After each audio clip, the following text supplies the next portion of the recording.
childhood memories without complete this song. மேகமாய் வந்து போவேன் என்னே அதான்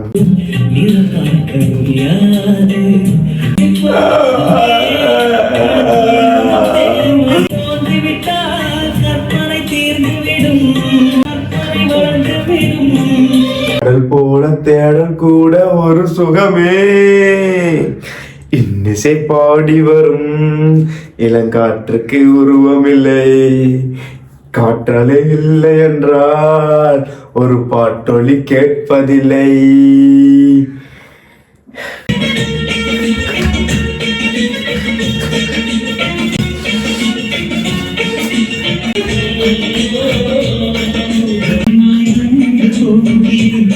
மனமும் துள்ளும் படம் பார்த்தாச்சு.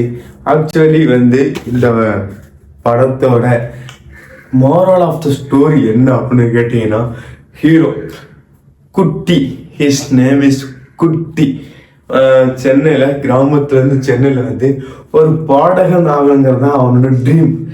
அந்த இடத்துல ருக்மணி ஹீரோயினி ஒரு கேரக்டரை பார்ப்பாங்க.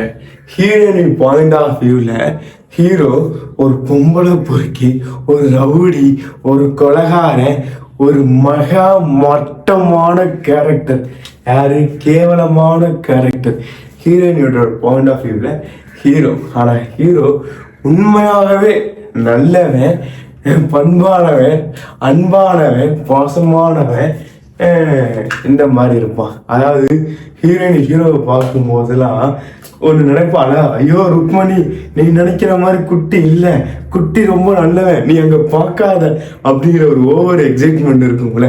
அதெல்லாம் வந்து 90s கிட்ஸாக இந்த மூவியை பார்த்தவங்களுக்கு செம்ம வைப்பு இருக்கும். எனக்கு இப்போ இந்த படம் பார்க்கும்போது ருக்கு நீ அங்கே போகாத, குட்டி அப்படி இல்லை, நீ குட்டி அப்படி நினைக்காத, தப்பாக நினைக்காத அப்படின்னு எடுத்து சொல்ல தோணும். அது என்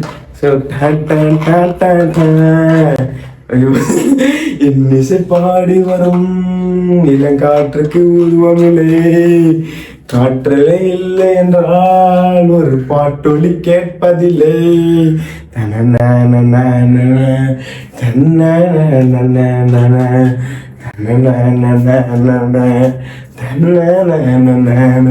இந்த படத்துல ஸ்பெசிபிக்கா ஒரு 2 கேரக்டர், டவுசர் பாண்டி கேரக்டரும் மணிவண்ணன் கேரக்டர் 46 ரூபாய் கோட்டை, அந்த 2 கேரக்டருமே செம்மையாக இருக்கும். அதை தாண்டி இந்த படம் வந்து ஒரு ஆல் டைம் ஒரு காதல்ங்கிறது ஒரு காவியமான ஒரு ஃபீல்னு சொல்கிறாங்களே, அதெல்லாம் எனக்கு இந்த படத்தை பார்க்கும்போது ஃபீல் ஆகும். அதாவது ஹீரோ இனி பாயிண்ட் ஆஃப் வியூவில் ஹீரோ ரொம்ப கெட்டங்க, மகா மட்டமான ஒரு கேரக்டர். ஆனால் அது அவ வந்து பார்க்கும்போது, அதே பார்வையே இல்லாத போது இந்த உலகத்திலேயே ஹீரோ மாதிரி ஓகேவா ஒரு நல்லவன் எவனுமே கிடையாதுங்கிற ஒரு பாயிண்ட். அப்போ ஒரு கேரக்டர் கேவலமாக நினச்ச ஒரு கேரக்டர்னா திரும்ப அதே கேரக்டர் நான் எப்படி நினைக்கிறேன். ஸோ இந்த உலகத்திலே ரொம்ப நல்லா அவன் தான் நினைக்கிறேன். அதாவது கண்ணால் காண்பதும் போய் காதால் கேட்பதும் போய் தீர விசாரிப்பது மெய்ங்கிற அந்த ஒரு பழமொழி இருக்கு இல்லையா, இந்த படத்துக்கு வந்து 100% சூட் ஆகும். இன்னிசை பாடி வரும் அப்படின்னு அந்த ஒரு பாடல் தான் ஒட்டுமொத்த படமுமே. சின்ன வயசுல பார்க்கும்போது இந்த படம் வந்து ஐயோ சேர்ந்துடணும், ஹீரோ ஹீரோயினி சேர்ந்துடணும் ஹைப் இருக்கிற மாதிரி இப்போ பார்த்தாலுமே இருக்கும். ஒரு நல்ல தரமான ஒரு படம் தான். எனக்கு என்னன்னா, இந்த படம் ரிலீஸ் ஆனது 1999. அப்போ வந்து ஒரு கோட்டரோட விலை 46 ரூபாய். இப்போ வந்து 160 ரூபா பிளஸ் ஜிஎஸ்டி 10 ரூபா, ஸ்டேட் ஜிஎஸ்டி 10 ரூபா, 170 ரூபா விற்கிது. அதாவது அந்த படத்துல அந்த கேரக்டர் ஒரு நல்ல கேள்வி கேட்டிருக்கோம். ரெகுலர் கஸ்டமர்னா எனக்கு நீ ஏன் போனஸ் தரக்கூடாது? கரெக்டு தானே. இப்போ ஒரு இடத்துல நம்ம ரெகுலராக பொருள் வாங்குறோம், ஒரு ப்ராடக்ட் பர்ச்சேஸ் பண்ணுறோம் அப்படின்னா மற்ற கஸ்டமர்ஸை விட ரெகுலராக வாங்குறவங்களுக்கு கம்மி. ஸோ குடிக்கிற குடிமக்கள் இருக்காங்க இல்லையா, அவங்க நாட்டில் இருக்காங்க, வாழ்றாங்க, அவங்களாலதான் கவர்மெண்ட் நடத்தப்படுகிறது.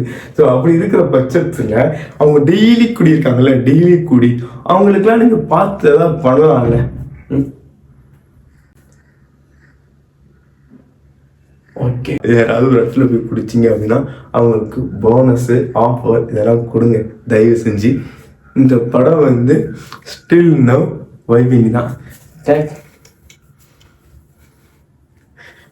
செம்மையா வந்து நீங்க இப்ப தளபதியை பார்த்தா கூட ரசிச்சு பார்க்கல, அந்த அளவுக்கு ஒரு ஒர்த்தான ஒரு படம். சொல்லாத மனமும் துள்ளும்.